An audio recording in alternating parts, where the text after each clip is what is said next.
शिबुआन मालिकेच्या आजच्या भागामध्ये आपण पाहत आहोत की आता इकडे सावी आणि त्याचबरोबर रुद्र हे दोघेही जण गाडीवर निघून गेलेले असतात. आई अंबाबाईचं दर्शनाला दोघेही जण जातात. आता दोघेही जण निघून गेल्यानंतर इकडे उर्वशी गिरिजासमोर येते आणि म्हणत असते, कशाला उगाचच त्यांच्या मध्ये येतेस, काही गरज नाही तुला त्या दोघांच्याही मध्ये यायची. तू बघितलंस ना, ते दोघेजण एकमेकांसोबत किती छान दिसतात. खरं सांगू का तुला, सगळ्यात महत्त्वाचं म्हणजे ते दोघंजण एवढे सुंदर दिसतात ना, आणि त्याचमुळे ते दोघेजण आता एकत्र आहेत. उगाचच तू 2 महिन्यासाठी रुद्रवर प्रेम करायला जाऊ नकोस आणि रुद्रला आपलंसं करण्याच्या नादात सुद्धा पडू नकोस, मी तुला खरं सांगते. त्यावर आता गिरिजा म्हणत असते, तुम्ही काय बोलताय हे? तेव्हा उर्वशी म्हणत असते, अगं हो, मी बरोबरच बोलते. कारण तुझ्या एक गोष्ट लक्षात येते का? हे बघ, जर तू असं करत राहिलीस ना, तर उगाचच रुद्रचं काही तुझ्यावर प्रेम नाही आहे. त्याचं कोणावर प्रेम आहे तर त्याचं फक्त आणि फक्त सावीवर प्रेम आहे. आणि ते दोघेही जण एकमेकांसोबत किती छान दिसतात, ही गोष्ट तुला समजते ना? असं म्हणून आता इकडे ती तिथून निघून जाते. जेव्हा ती तिथून निघून जाते तेव्हा आता गिरिजा म्हणत असते, खरं तर आत्ता माझ्याकडे काहीच इथे पुरावा नाही आहे ना, आणि माझ्याकडे काहीच पुरावा नसल्यामुळे मी फक्त तुमचं हे बोलणं ऐकून घेते. पण ज्या दिवशी मला सगळ्या गोष्टींचा पुरावा मिळेल ना, त्या दिवशी मी तुमचं काहीच बोलणं ऐकून घेणार नाही. दुसऱ्या बाजूला आपण पाहतो की सावी मुद्दामच इकडे रुद्रच्या अंगावर पडते गाडी चालवत असताना. तेव्हा रुद्रला असं वाटतं की त्याच्या पाठी गिरिजाच बसलेली आहे म्हणून. तेव्हा तो म्हणत असतो, गिरिजा तुम्ही ठीक आहात ना? त्यावर सावी म्हणत असते, अरे रुद्र सॉरी हां, म्हणजे काय झालं हां, की खड्डेत ना खूप जास्त, आणि खूप जास्त खड्डे असल्यामुळे ना ते मला तुला पकडावं लागलं. तेव्हा रुद्र म्हणत असतो, इट्स ओके, सॉरी, मला वाटलं गिरिजाच होत्या. तेव्हा सावी मनातच म्हणत असते, हा त्या गिरिजाच्या सगळ्या गोष्टीतून कधी बाहेर येईल ना, हेच मला पाहायचं आहे. उठसूट फक्त आणि फक्त गिरिजाच म्हणत असतो. असं म्हटल्यानंतर दुसऱ्या बाजूला आपण पाहतो की आता इकडे जी काही गिरिजा आहे ती तिच्या खोलीमध्ये असते. आणि खोलीमध्ये असताना आपण पाहतो की गिरिजा आता विचार करू लागते, काय करावं मला समजतच नाही. म्हणजे खरं पाहायला गेलं ना, तर इकडे आत्ते सासूबाई बोलतात ते सुद्धा काही खोटं नाही आहे. जर मी इथे राहते आणि रुद्रचं खरंच माझ्यावर प्रेम नसेल तर मी इथे राहून तरी काय उपयोग आहे? ह्या सगळ्या गोष्टी मला सुद्धा समजायला हव्यात ना. नाही, मला ह्या सगळ्या गोष्टींचा एकदा विचार केलाच पाहिजे. तसंही आता 4 महिनेच राहिलेले आहेत आणि रुद्रचं माझ्यावर जर प्रेमच नसेल तर मी इथे थांबून तरी काय करते, असा गिरिजा विचार करते. तिथे आता वासंती येते आणि वासंती तिथे आल्यानंतर गिरिजाला म्हणत असते, गिरिजा काय झालं, सगळं काही ठीक आहे ना? तेव्हा गिरिजा म्हणत असते, नाही आईसाहेब, काहीही ठीक नाही आहे. तुम्हाला एक गोष्ट सांगू का? सगळ्यात महत्त्वाची म्हणजे की हे बघा ना, आता मी तिथे गेले होते पण तिथून अगोदरच देवकी मावशी गायब झाल्या. आता हे बोलणं ऐकल्याबरोबर इथे वासंतीला धक्का बसतो. ती म्हणत असते, पण हे कसं शक्य आहे? तेव्हा ती म्हणत असते, नाही माहिती, बहुतेक त्यांना ना कोणीतरी अलर्ट केलेलं असावं आणि तेव्हा त्यांना ती गोष्ट समजलेली असावी की कोणीतरी त्यांचा पाठलाग करते आणि कोणीतरी त्यांना शोधायला जाते. तेवढ्यातच आता तिथे उर्वशी येते. आता तिथे उर्वशी आल्यानंतर ती म्हणत असते, काय चाललंय दोघी सासूनाचं खुसूर, कशाबद्दल एवढी चर्चा सुरू आहे? कशाबद्दल दोघीजणी बोलत आहेत? काही समजणार आहे का? तेव्हा लगेच आता उर्वशी म्हणत असते, नाही, काही नाही आहे. काही नाही कसं, काहीतरी आहे ना, बोला ना, कशाबद्दल तुम्ही या सगळ्या गोष्टी बोलतायत? त्यावर लगेच आता इकडे ती तिथे येते आणि त्या दोघींसमोर थोडीशी येऊन उभी राहते. आणि दोघींसमोर येऊन उभी राहिल्यानंतर आता गिरिजा शांत बसलेली असते आणि त्याच वेळेला आता वासंती खाली बघत असते. तेव्हा उर्वशी म्हणत असते, जर काही इथे आमच्या विरोधात कटकारस्थान करणार असाल तर एक गोष्ट लक्षात ठेवा, ह्या सगळ्या गोष्टी अजिबात ह्या पद्धतीने तुम्ही करू नका, नाहीतर फारच जास्त चुकीचं आणि वाईटसुद्धा होऊ शकतं. समजलं का तुम्हाला? असं सुद्धा आता इकडे ती बोलत असते. तेव्हा लगेच आता इकडे वासंतीला आठवतं. वासंती म्हणत असते, तुला एक गोष्ट सांगू का गिरिजा? मला तर असं वाटतंय की ह्या सगळ्या गोष्टी ना इकडे वंसनीच सांगितलेल्या असाव्यात. वंसलाच ह्या सगळ्या गोष्टी समजलेल्या असाव्यात आणि वंसनीच इकडे त्यांना सांगितलेलं असावं. आणि तेव्हा लगेच आता इकडे उर्वशी म्हणत असते, कितीही कसलेही जरी प्लॅन केले ना तरी तुमचा प्लॅन कोणताच मी यशस्वी होऊ देणार नाही. बरं झालं त्या दिवशी मी तुझं बोलणं ऐकलं आणि इकडे मी आबासाहेबांना अलर्ट केलं आणि त्यानंतर तिनेच इकडे नागेश्वरला फोन करून सांगितलेलं असतं की तुमच्यासोबत इकडे जी गिरिजा आहे ना ती आता आता पाठलाग करत आहे आणि गिरीजा इथे तुम्हाला शोधण्यासाठी येत आहे. तेव्हा इथे आता नागेश्वर म्हणालेला असतो, ही तर गोगलगाय खूपच आगाऊ निघाली. नाही नाही, आता बरं झालं दीदीसाहेब तुम्ही आम्हाला सांगितलं, आणि काही जरी झालं ना तरीसुद्धा आता ह्या देवकीला आम्हाला इथून कुठेतरी दुसरीकडे हलवावंच लागणार आहे, असं सुद्धा आता इकडे ते बोलत असतात. तेव्हा आता आपण पाहतो की इकडे उर्वशी म्हणत असते, बरं झालं मी ती गोष्ट दादासाहेबांना तेव्हाच सांगितली. आता इकडे गिरीजा म्हणत असते, पण आई साहेब तुम्हाला एक गोष्ट सांगू का, एवढ्या कमी वेळामध्ये त्या लोकांनी इकडे त्यांना कसं आणि कुठून हलवलं असेल मला तेच कळत नाही. तुम्हाला सांगू, मी तात्काळ इथे रुद्रांना फोन केला होता आणि तात्काळ रुद्रांना फोन करून लगेचच बोलावून घेतलं होतं. रुद्र जास्तीत जास्त अर्धा ते पाऊण तासामध्ये तिथे येऊन पोहोचले असतील. मग मला सांगा, एवढ्या कमी वेळामध्ये देवकी मावशींना ही लोक कुठे आणि कशी लपवून ठेवू शकतात तेच मला काही कळत नाही. त्यावर आता इकडे ती म्हणत असते, तेच तर मी तुला सांगते, नागेश्वर आहे तो नागेश्वर, तो काहीही करू शकतो, त्याचं कोणीही ते वाकडं किंवा काही करू शकत नाही. आणि त्याहून सगळ्यात महत्त्वाची गोष्ट तुला अजून एक सांगते, हे बघ स्वतःच्या जीवाकडे सुद्धा जरा तू थोडंसं लक्ष दे. तेव्हा ती म्हणत असते, कसं आणि कशा पद्धतीने लक्ष देणार आहे, कारण मला इकडे त्या लोकांना शोधणं सुद्धा फार गरजेचं आहे असं वाटत आहे. त्याच वेळेला आता इकडे ती म्हणत असते, हो ते सगळं काय ठीक आहे, पण आणखी एक गोष्ट लक्षात ठेवा, हे बघ गिरीजा. तेव्हा गिरीजाला लगेच विशाखाचा फोन येतो. आता विशाखाचा फोन आल्यानंतर विशाखाने तिला भेटायला बोलवलेलं असतं. तेव्हा आता वासंतीला गिरीजा म्हणत असते, आईसाहेब मला ताबडतोब भेटायला जावं लागणार आहे, कारण काही जरी झालं ना तरीसुद्धा एक गोष्ट मात्र नीट आहे, आणि ती म्हणजेच की आता लगेचच गिरीजा विशाखाला भेटायला गेलेली असते. आणि गिरीजा विशाखाला भेटायला गेल्यानंतर इकडे वासंती नमस्कार करते, आणि वासंती नमस्कार केल्यानंतर इकडे म्हणत असते, आई अंबाबाई माझ्या लेकीचं रक्षण कर, आणि त्याचबरोबर तिला सगळ्या गोष्टीमध्ये यश दे असं ती म्हणते. दुसऱ्या बाजूला देवकीच्या डोळ्याला पट्टी आणि त्याचबरोबर तोंडामध्ये रुमाल घातलेला असतो, आणि लगेच आता ती एक स्त्री तिला दुसरीकडे शिफ्ट करत असते. तेव्हा देवकी म्हणत असते, सोड मला सोड मला. आता ती बाई तिच्या डोळ्यावरची पट्टी आणि तोंडाचा रुमाल बाजूला काढते आणि म्हणत असते, घे काय करायचं आहे ना कर. त्यावर देवकी म्हणत असते, अगं का असं करताय तुम्ही. तेव्हा ती मुलगी म्हणत असते, काय गं तू तर म्हणते तुला तुझी लेक कुठे हे माहीत नाही आणि कोण कुठे हे सुद्धा माहिती नाही आहे, तुझं ह्या जगामध्ये कोणच नाही असं तू बोलतेस ना. मग मला एक गोष्ट सांग, तुला भेटायला कोण आलं होतं. त्यावर नागेश्वर आता ती म्हणत असते, अगं तुझ्या साहेबाला जाऊन विचार, त्याने काही कमी पापं केलेली आहेत का, त्याचे दुश्मन काय कमी आहेत का, मग कोणी त्यापैकीच एखादं आलेलं असेल, मला कशाला उगाचच विचारतेस, हे बघ मी काहीच नाही केलेलं असं म्हटल्यानंतर आता ती बाई तिथून निघून जाते. दुसऱ्या बाजूला विशाखा आता गिरीजाची वाट बघत थांबलेली असते. आता तिथे गिरीजा येते आणि गिरीजा तिथे आल्यानंतर विशाखा म्हणत असते, काय गं काय झालं. तेव्हा ती म्हणत असते, काहीच कळत नाही आहे काय झालं आणि कशा पद्धतीने ह्या सगळ्या गोष्टी झाल्या, तर मला तर फार जास्त टेन्शन आलं आहे. तेव्हा ती म्हणत असते, कसलं टेन्शन आलं आहे तुला आता. अगं मला एक गोष्ट सांग, आपण एवढ्या लवकर तिथे पोहोचलो होतो, मग एवढ्या लवकर पोहोचल्यानंतर कशा पद्धतीने त्या नागेश्वर घोरपडेने त्या मावशींना देवकी मावशींना तिथून गायब केलं काहीच कळत नाही. त्यावर ती म्हणत असते, अगं ते सगळं काही ठीक आहे, पण तुझ्या एक गोष्ट लक्षात येते का, इथे नागेश्वरला ही खबर सांगितली कोणी. अगं आपण तर कोणापाशी काहीच बोललो नव्हतो, मग तरीसुद्धा कोणी आणि कसं सांगितलं.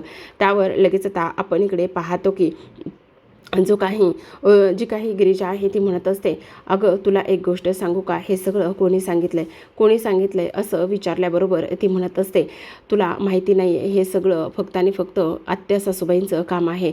आत्या सासूबाईंनी आईंचं आणि माझं बोलणं ऐकलं होतं आणि त्यानंतर त्यांनी नागेश्वरला सांगितलं.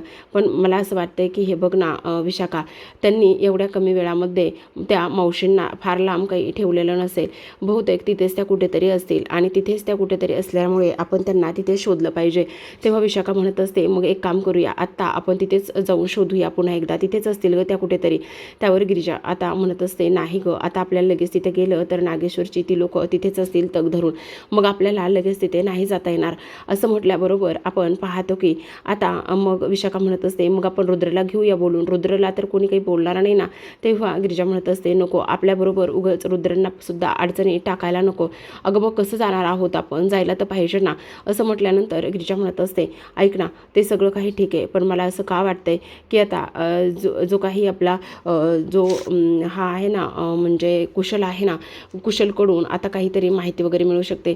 अगं पण काय मिळणार आहे माहिती? म्हणजे त्याच्याकडून तो अगं पण तो तर कसा आहे माहिती आहे ना तुला, तो काय बोलतोय. त्यावरती म्हणत असते, अगं पण ऐक ना, मी त्याला एक मेसेज करते आणि त्याला बोलावून घेते. मी त्याच्यासोबत मैत्री करण्याचा प्रयत्न करते आणि एकदा का मी त्याच्यासोबत मैत्री केली ना, तर मग सगळं काही व्यवस्थित होईल. हळूहळू तो मला सगळ्या गोष्टी सांगायला लागेल असं मला वाटतंय. आणि एकदा का त्याने ह्या सगळ्या गोष्टी सांगितल्या ना, तर मग आपल्याला काय फक्त पुरावाच पाहिजे ना, असं ती म्हणते.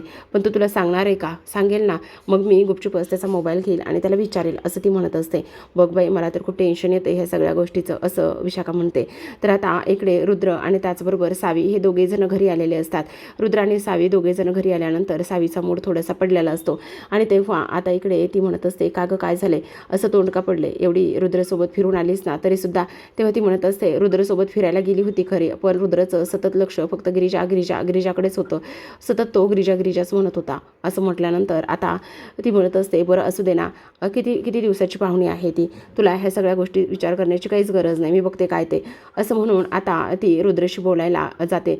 आता रुद्र हा किचनमध्ये असतो आणि रुद्र किचनमध्ये असताना लगेचच आपण पाहतो की इथे आता उर्वशी तिथे जाते आणि त्याला म्हणत असते, काय रे रुद्र, काही हवं होतं का? तेव्हा तो म्हणतो, नाही काही नाही. मग तू इथे किचनमध्ये काय करतोयस, म्हणजे सगळं काय ठीक आहे ना? त्यावर तो म्हणत असतो, हो सगळं ठीक आहे, म्हणजे काही नाही, अगं ते ना गिरिजासाठी ना आईस्क्रीम आणलं होतं, तेच फ्रीजमध्ये ठेवत होतो, असं आता इकडे तो तिला सांगत असतो. दुसऱ्या बाजूला आता विशाखा म्हणत असते, अगं पण तू त्याला मेसेज करणार आणि तो येणार का? तेव्हा गिरिजा म्हणते, आता बघ ना, मी त्याला मेसेज करते आणि त्याला असं मेसेज करते की उद्या तू मला भेटायला ये. असं म्हटल्याबरोबर आता लगेचच ती म्हणत असते, बघ बाई एकदा, पण तो कसा आहे माहिती ना. तेव्हा आता गिरिजा लगेच कुशलला म्हणत असते, आपण उद्या भेटूयात का, तू मला भेटायला येशील का, असं ती त्याला म्हणत असते. आणि तेव्हा त्यानं तो मेसेज सीन केलेला नसतो, कारण किंवा आतापर्यंत रिप्लायसुद्धा दिलेला नसतो. आता त्याच वेळेला इथे विशाखा म्हणत असते, बघितलंस किती वेळ झालं तू त्याला मेसेज केलायस, रिप्लाय दिलाय, तो तर तुझ्या प्रेमात खूपच आहे, आणि तरीसुद्धा इथे तू मेसेज केलायस तरी एवढं वेळ झालं त्याने तुला सदा रिप्लायसुद्धा केला नाही आहे, असं सुद्धा आता इकडे ती बोलते. त्यावर गिरिजा म्हणत असते, ऐक ना विशाखा, आता मला इथून जायला पाहिजे, कारण रुद्र घरी आलेले असतील आणि माझी वाट बघत असतील, आणि पुन्हा एकदा मी बाहेर पडले आणि जर मला जायला उशीर झाला ना, तर उगाचच पुन्हा ते एकदा माझ्यावर चिडायला नको, मी जाते. नाहीतर त्याच गोष्टीचा इकडे सावीला आणि आत्ते सासूबाईंना तेवढाच इथे बाऊ करायचा असतो. तेव्हा विशाखा म्हणत असते, बरोबर बाई, तू जा, ठीक आहे. आता इकडे उर्वशी म्हणत असते, अरे मला एक गोष्ट सांग, ते आईस्क्रीम वितळण ना. तेव्हा तो म्हणतो, म्हणूनच फ्रीजमध्ये ठेवलं आहे. अरे आईस्क्रीम फ्रीजमध्ये ठेवशील, वाट बघशील, पण ती तुझी वाट बघते का? असा किती दिवस तिच्या त्या सगळ्या गोष्टीमध्ये झुरत राहणार आहेस? अरे रुद्र, मी तुला सांगते ना, ती फक्त ह्या घरामध्ये कशासाठी आली आहे, आणि तिचं तुझ्यावर प्रेम वगैरे ह्या सगळ्या गोष्टी अजिबातच नाही आहेत. ती तुला फसवते रे रुद्र. आणि इथे बघ ना, जी सावी तुझ्यावर मनापासून प्रेम करते, अरे एवढंसुद्धा लहानपणापासूनचं तिचं तुझ्यावर प्रेम आहे, पण तुझं लग्न झालं आहे आणि फक्त तू तिला म्हटलास की तू माझी मैत्रीण आहेस, आणि त्यामुळे त्या गोष्टीवरच ती हे सगळं करायला तयार झाली आहे. आणि ह्या गोष्टी तुला इथे समजत नाही आहेत का असं तू करतोयस, हे बघ, असं करत जाऊ नकोस ना. तेव्हा लगेच आता इकडे तो म्हणत असतो, अगं आत्या असं काय बोलतेस? त्यावर उर्वशी म्हणत असते, अरे मी काय चुकीचं बोलते? अगदीच बरोबर बोलते ना.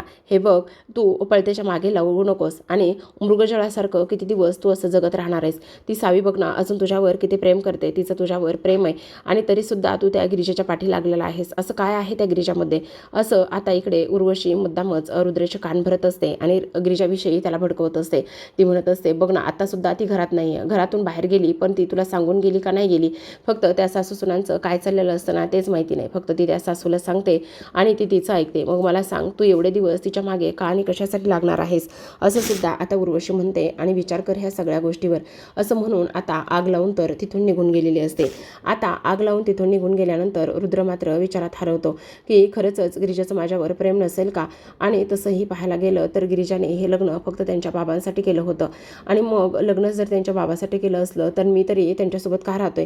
ह्या सगळ्या गोष्टींचा विचार केला पाहिजे का, असा रुद्र विचार करतो. दुसऱ्या बाजूला आपण पाहतो की आता नागेश्वर देवकीला राखणच बसलेला असतो की कधी ती एकदा छकुली कुठे आहे ह्या गोष्टीचा पत्ता सांगते आणि ती मुलगी कोण आहे देवकी बेशुद्ध झालेली असते आणि देवकी बेशुद्ध झाल्यानंतर आपण पाहतो की नागेश्वर तिला उठवण्याचा प्रयत्न करत असतो आणि नागेश्वर उठवण्याचा प्रयत्न केल्यानंतर आता एक बाई पाणी घेऊन येते आणि पाणी घेऊन आल्यानंतर ती आता लगेचच देवकीच्या तोंडावर ते पाणी मारत असते आणि पाणी मारल्यानंतर देवकी म्हणत असते, कोण आहे, कोण आहे असं ती म्हणते. आणि तेव्हा नागेश्वर म्हणत असतो, कोण आहे, कोण आहे, कशाला हवंय, अगं सांग ना कुठे आहे छकुली, कुठे आहे ह्या घराची वारसदार, का सांगत नाही असतो, का ह्या सगळ्या गोष्टी आमच्यापासून लपवून ठेवल्यास, का असं करतेस, असं सुद्धा आता इकडे तो बोलत असतो. आणि ह्या सगळ्या गोष्टी बोलल्यानंतर आता लगेचच देवकी म्हणत असते, हे बघ मला नाही माहिती तू असं का करतोयस, हे बघ मला सोड, मला नाही माहिती कुठे आहे ती, आणि जर मला माहिती असते तर मी सांगितलं असतं, मी तिला भेटायला गेले नसते का, का असं करतोयस, हे बघ नागेश्वर नाही मला माहिती, उलट मी तर असा विचार करते तुला जर ती कुठे आहे माहिती असेल तर उलट मलासुद्धा तिला तुझ्या निमित्ताने भेटता येईल, आणि नको रे मला असा छळूस, नको मला त्रास देऊ. तेव्हा नागेश्वर ती त्या खुर्चीवर बसलेली असते तर नागेश्वर आता गदागदाच ती खुर्ची हलवायला लागतो. तेव्हा देवकीला गरगरल्यासारखं होतं असतं, तिला त्रास होत असतो आणि तेव्हा ती म्हणत असते, नको नागेश्वर असं करूस, नको करूस, नको त्रास देऊस, मला नाही माहिती, मला नाही माहिती, मला सोड सोड असं ती बोलत असते. तर आता इकडे गिरीजा घराकडे निघालेली असते आणि तेव्हा वाटेतच तिला आता कुशल भेटतो. आता कुशलला पाहिल्यानंतर ती म्हणत असते, अरे कुशल तू इथे काय करतोयस, आपण तर काल भेटणार होतो ना, मग तू आज का भेटायला आलास. तेव्हा कुशल म्हणत असतो, अगं मी म्हटलं लग्नाच्या पत्रिका वगैरे छापूया का, तू आता मला भेटायला तयार झाली आहेस, मग आता लग्नसुद्धा लवकरच करून घेऊया ना, असं आता इकडे तो बोलत असतो. तेव्हा लगेच आता ती म्हणत असते, अरे कुशल वेड आहेस का, असं काय गुडघ्याला बाशिंग बांधून बसला आहेस, मला एक गोष्ट सांग, तू जो मला व्हिडिओ फोटो दाखवलायस तो फोटो खरा आहे कशावरून, आणि ते सगळं सत्य आहे हे कशावरून रे.